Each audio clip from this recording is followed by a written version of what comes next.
नमस्कार दोस्तों, कैसे हैं आप लोग। मेरे ख्याल से बहुत अच्छे होंगे। पढ़ाई, परिवार और सेहत का ध्यान तो हमेशा एक तरह से रखते रहेंगे, रखते रहिएगा और रखते रहेंगे।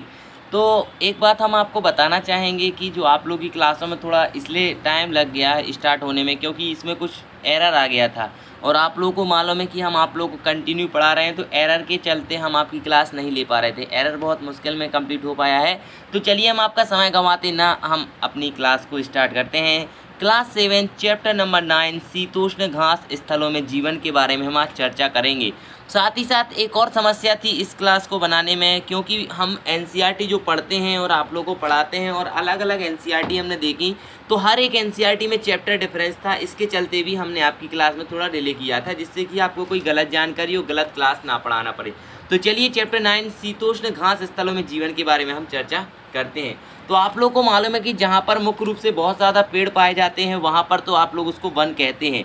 इसी प्रकार कुछ ऐसी भी जगह होती हैं जहाँ पर देखो वर्षा तो नहीं होती है हमेशा की तरह, लेकिन वहाँ पर घास फूस पाई जाती है। उन्हें ही घास के मैदान या घास स्थल कहा जाता है।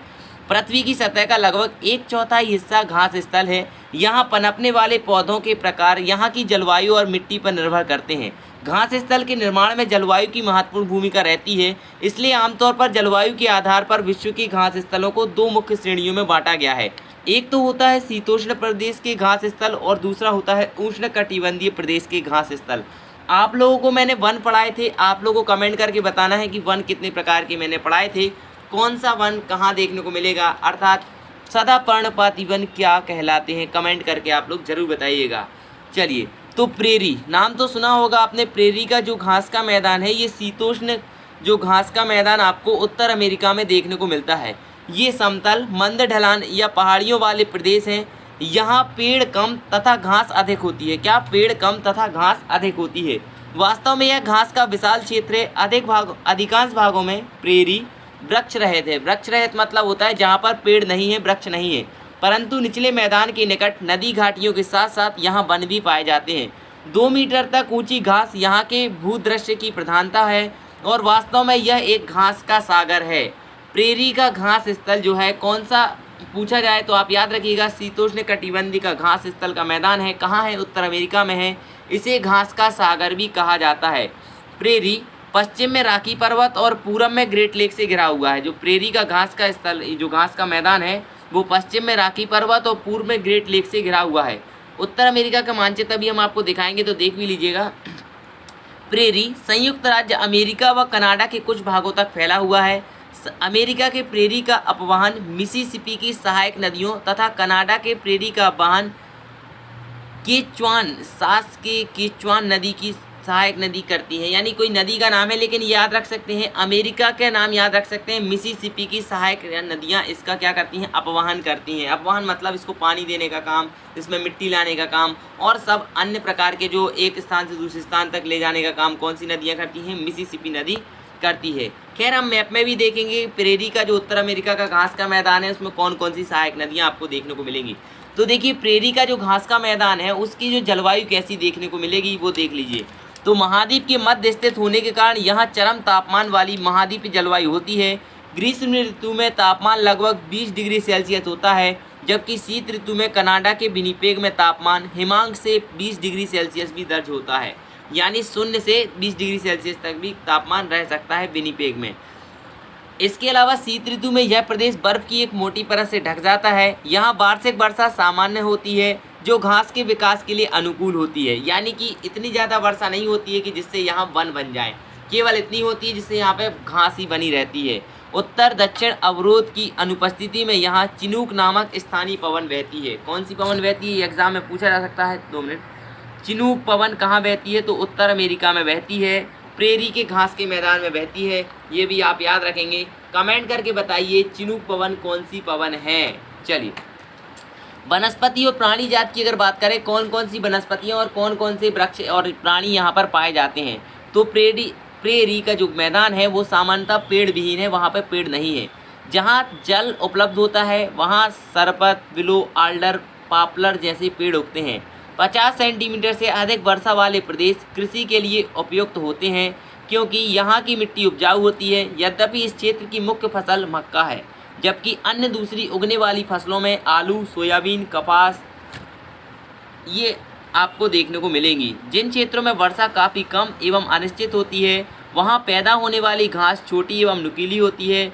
ये प्रदेश मवेशियों को पालने के लिए उपयुक्त होते हैं, क्योंकि यहाँ पर बहुत ज़्यादा मात्रा में घास होती है तो लोगों को घास की कमी नहीं हो पाती, चारा की कमी नहीं हो पाती है और लोग उसका घास का उपयोग करते हैं। विशाल मवेशी फार्म को रेंच एवं उनकी देखभाल करने वाले को काऊ बॉय कहते हैं। काऊ बॉय सुना है ना, काऊ मतलब गाय और बॉय मतलब जो लड़का, यानी कि जो गायों की देखभाल या जानवरों की देखभाल करने वाले को काऊ बॉय कहते हैं।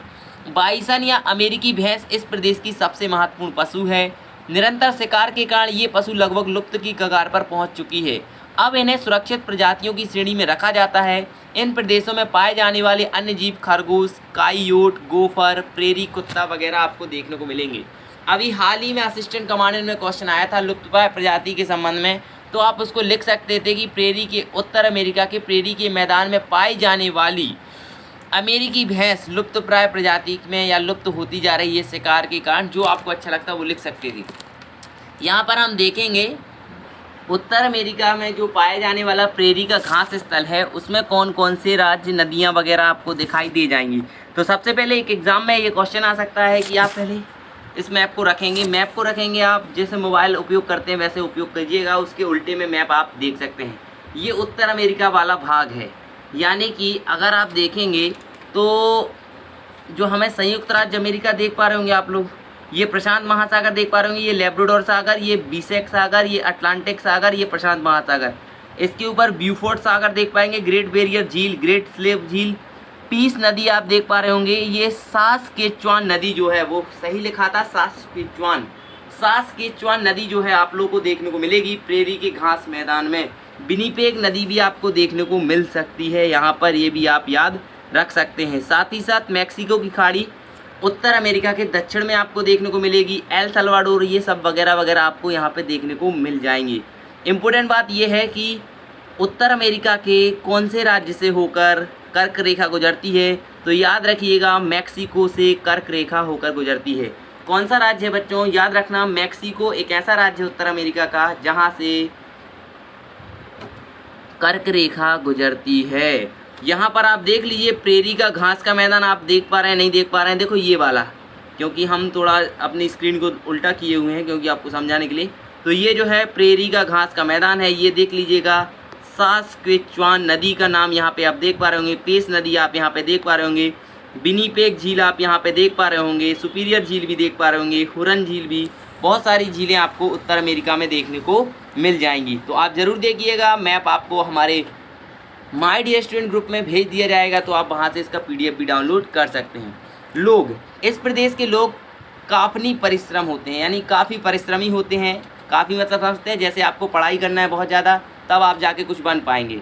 अपने विपुल प्राकृतिक संसाधनों के उपयोग के लिए उन्होंने प्रौद्योगिकी का सफलतापूर्वक विकास कर लिया है। विश्व के 2 सबसे अधिक विकसित देशों संयुक्त राज्य अमेरिका और कनाडा में यह प्रदेश स्थित है। कृषि की वैज्ञानिक विधियां एवं ट्रैक्टर, हार्वेस्टर, कंबाइन के उपयोग से उत्तरी अमेरिका सबसे बड़ा खाद्यान्न उत्पादक बन गया है। गेहूं के अत्यधिक उत्पादन के कारण प्रेरी को विश्व का धान्यागार भी कहते हैं, क्योंकि यहीं पर सबसे ज़्यादा मात्रा में गेहूं उत्पादन किया जाता है। दुग्ध उत्पादन के एक अन्य प्रमुख उद्योग आपको यहाँ पे देखने को मिलेंगे। डेयरी क्षेत्र ग्रेट लेक से पूर्व में अटलांटिक तट तक फैला हुआ है। दुग्ध उत्पादन में पहली बात तो नंबर 1 पे आएगा डेनमार्क, लेकिन ये भी आते हैं तो उन पे आप याद रख सकते हैं। इसके अलावा अगर हम बात करें बेल्ड जो है दक्षिण अफ्रीका का एक घास का मैदान है। देखो अभी हमने आपको कौन सा बताया, उष्ण, अभी देखिएगा शीतोष्ण जो है दक्षिण अफ्रीका के शीतोष्ण घास के मैदान को हम क्या कहते हैं, विल्ड कहते हैं। विल्ड याद रखिएगा, विल्ड कहाँ पर है, दक्षिण अफ्रीका में आपको देखने को मिल जाएगा। विल्ड 600 मीटर से 1100 मीटर तक की विभिन्न ऊंचाई वाले उर्मिल पठार होते हैं। यह ड्रैकेसबर्ग पर्वतों से घिरा हुआ है।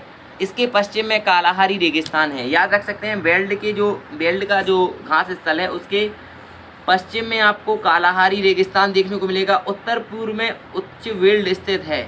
इसके अलावा यह ड्रैकेसबर्ग से पर्वतों से घिरा हुआ है, जिसकी ऊंचाई लगभग अगर हम बात करें 1600 मीटर से भी अधिक है। अफ्रीका का मानचित्र हम देख लेंगे, कोई बात नहीं। ऑरेंज और लिम्पोपो नदी इसकी सहायक नदियां जो हैं वो वेल्ड जो है दक्षिण अफ्रीका का घास का मैदान है उसको सिंचाई में उपयोगी देती हैं या उसके लिए जल प्रोवाइड कराती हैं। कौन, ऑरेंज और लिम्पोपो नदी का नाम याद रख सकते हैं। ये हमारा दक्षिण अफ्रीका आपको देखने को मिल जाएगा।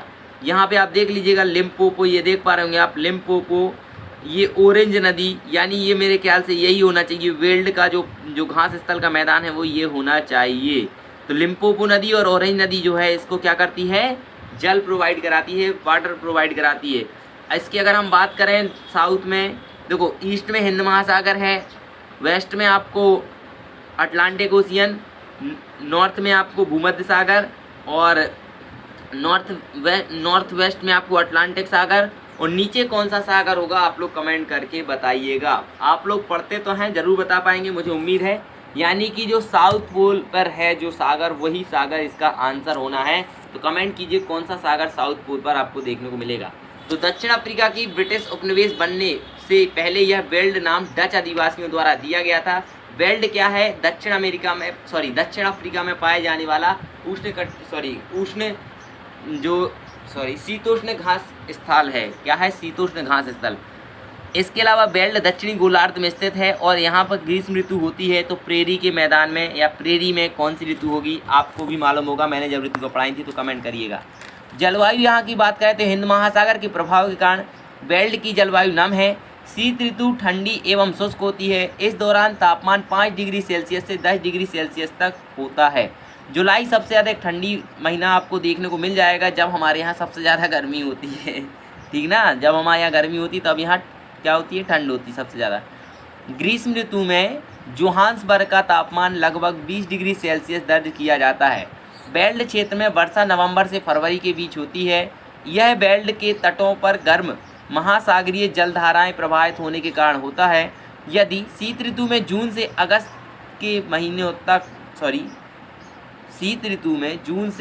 तक के महीनों में वर्षा कम होती है तो यह क्षेत्र सूखाग्रस्त हो सकता है। यानी अगर बारिश कम होगी तो आपको मालूम होगा लीबिया, नमीबिया, दक्षिण अफ्रीका के आपने बहुत सारी कंट्री के नाम भी सुने होंगे जहाँ पर पीने को पानी भी नहीं है।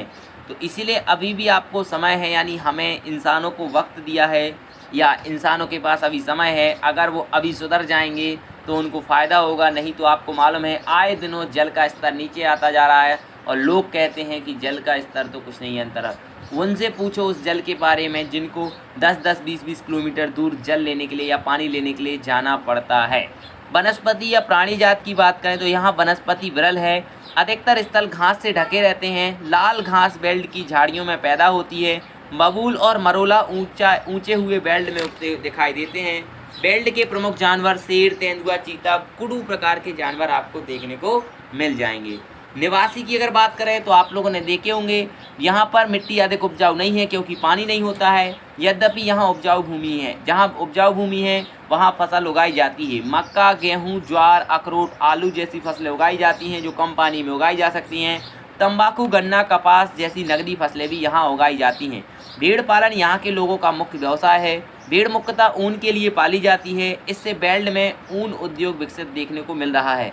मैरिनो भेड़ एक प्रकार की लोकप्रिय प्रजाति की भेड़ है तथा उत्पादन यहाँ अगर हम बात करें दूसरा महत्वपूर्ण व्यवसाय दुग्ध उत्पादन देखने को मिलेगा। पशुपालन गर्म एवं नम प्रदेशों में किया जाता है एवं मक्खन, चीज जैसे दुग्ध पदार्थों का उत्पादन घरेलू उपयोग एवं निर्यात के लिए किया जाता है। इसके बाद बेल्ट में खनिज की प्रचुर मात्रा में भंडार देखने को मिलते हैं। कहीं लोहा तो कहीं कोयला देखने को मिलता है। इस्पात उद्योग भी आपको यहाँ पे देखने को मिलेंगे। सोना भी बहुत ज़्यादा मात्रा में और हीरे की खनन आपको सुने होंगे। दक्षिण अफ्रीका में हीरा का खनन बहुत ज़्यादा होता है। जोहान्सबर्ग को विश्व का स्वर्ण राजधानी कहा जाता है। किम्बरले हीरे की खान के लिए प्रसिद्ध है। याद रखिएगा किम्बरले किस लिए प्रसिद्ध है और जोहान्सबर्ग विश्व की स्वर्ण राजधानी है। किम्बरले की खान किस लिए प्रसिद्ध है। हीरा एवं सोने के खनन के कारण दक्षिण अफ्रीका तथा ब्रिटेन के बीच व्यापारिक संबंध स्थापित हुए। धीरे धीरे दक्षिण अफ्रीका ब्रिटेन का उपनिवेश बन गया। इस प्रचुर खनिज संपदा वाले प्रदेश में यातायात सुविकसित व्यवस्था है। इसके अलावा आप देख लीजिए ये किम्बरले की खान है। ये हमारा दक्षिण अफ्रीका आपको देखने को मिलेगा जिसमें नॉर्थ में भूमध्य सागर, नॉर्थ वेस्ट में आपको अटलांटिक ओशियन और अटलांटिक वेस्ट में भी है और ईस्ट में आपको हिंद महासागर देखने को मिलेगा। और उसके नीचे आपको कौन सा सागर देखने को मिलेगा वो आपने बताना है। तो याद रखिएगा, जो वर्ल्ड है दक्षिण अफ्रीका का जो घास स्थल का मैदान है, उसमें लिम्पोपो नदी और ऑरेंज नदी उसकी उनको जल प्रदान करने वाली नदी आपको देखने को मिलेंगी। बहुत बहुत धन्यवाद। लाइक शेयर एंड सब्सक्राइब जरूर कीजिएगा, और यदि चैनल पर नए हैं तो सब्सक्राइब करिए। हमारे माय डियर स्टूडेंट ग्रुप में जुड़िए, वहाँ पर complete free UPSC detail classes, lectures and PDFs and all of जितनी भी चीज़ें होती हैं वो आप लोगों को प्रोवाइड कराई जाती हैं। और एक बात याद रखिएगा, अगर आप चैनल पर नए हैं तो लाइक शेयर एंड सब्सक्राइब कीजिए, और अगर आपको कोई डाउट होता है कमेंट करिए, हम आपकी कमेंट का रिप्लाई ज़रूर करेंगे। और आप अगर हमें चाहें तो आप फेसबुक, इंस्टा, ट्विटर जहाँ भी चाहें वहाँ फॉलो कर सकते हैं। बहुत बहुत धन्यवाद। Thank you. जय हिंद। आप अपनी पढ़ाई, परिवार, सेहत का ध्यान जरूर रखिएगा। Good night.